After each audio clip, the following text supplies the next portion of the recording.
You think one of us, one of his family, killed him? Mr. Blanc, I just buried my father who committed suicide. Why are you here?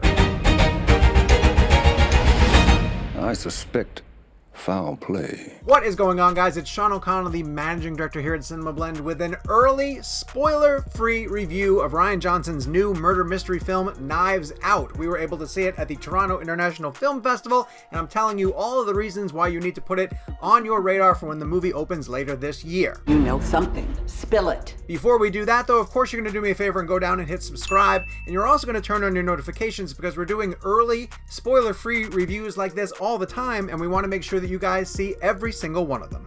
Rian Johnson has constructed a murder mystery in Knives Out that is reminiscent of the books of Agatha Christie. It is a star-studded murder mystery story where almost anybody could be a suspected killer after the body of Christopher Plummer's character turns up dead at the beginning of the film. And it's one of those films that misdirects you because you're never exactly sure who you should be paying attention to, largely because he casts major Hollywood actors in every single role. The cast is really something special here for Knives Out, with Chris Evans, LaKeith Stanfield, Michael Shannon, Jamie Lee Curtis, Toni Collette, Don Johnson, and the previously mentioned Christopher Plummer, all playing people who get wrapped up in this ongoing murder mystery. But the standout is Daniel Craig, who is playing a exaggeratedly southern private detective who is hired by someone he does not know to investigate this family and to look into the possible crime. Now, the crime is set up as a potential suicide right off the bat, so the fact that Daniel Craig is investigating is very confusing to the family.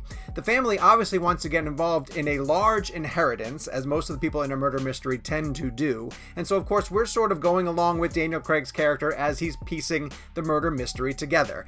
And much the same way that people are comparing this film to the early film Clue, it's a lot of over-the-top, comical, terrifying and exaggerated performances from this cast that really sinks their teeth in the material and has the most fun with playing up the idea of the murder mystery. Now, casting all of these people together into one movie is one thing, but you actually have to give them something to do in order to keep us entertained throughout all of Knives Out, and that's why I want to celebrate the idea of the mystery next in this film. Because it is actually a whodunit where we never really know throughout the course of the movie who is the guilty party. There are a lot of great red herrings that make us think that we know exactly where the story is going to go, and then Rian Johnson is able to pivot very quickly and let us know that everything we've been paying attention to is wrong and that we should be looking in a different direction.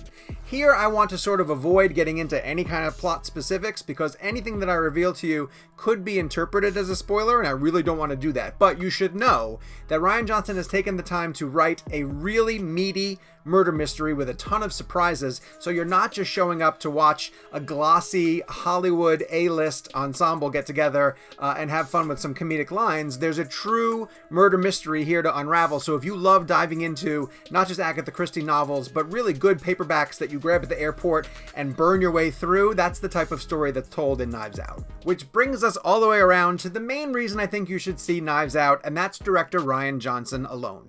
Now he's freed himself from the confines of telling a Star Wars movie, which of course he got to do with The Last Jedi and got some fan backlash because of it. But before he dove into that franchise, Rian Johnson danced through some very nimble and very suspenseful film noirs. He started with a movie called Brick that was set in a high school and told a very similar type of murder mystery, not quite as extensive as Knives Out, but also very compelling. He danced around in genre films like Looper and The Brothers Bloom before he graduated to the level of Star Wars storytelling, and while I individually think that The Last Jedi was a solid Star Wars film, and I do want to see what he's going to do in that franchise going forward with the potential trilogy that he has announced, he's definitely more at home and very comfortable telling these sort of tight-knit, somewhat comedic, but very suspenseful mysteries, and he's got a great one going here in Knives Out. I love the fact that it's just him sort of clearing his palette, saying, I did a Star Wars movie, I poured my heart and soul into a project that I'm very passionate about, but these are the types of stories that I really want to tell. It's fast, it's smart, it's unexpected, it takes you in a lot of different directions, and I think if Rian Johnson were going to keep doing big, franchise tentpole blockbusters.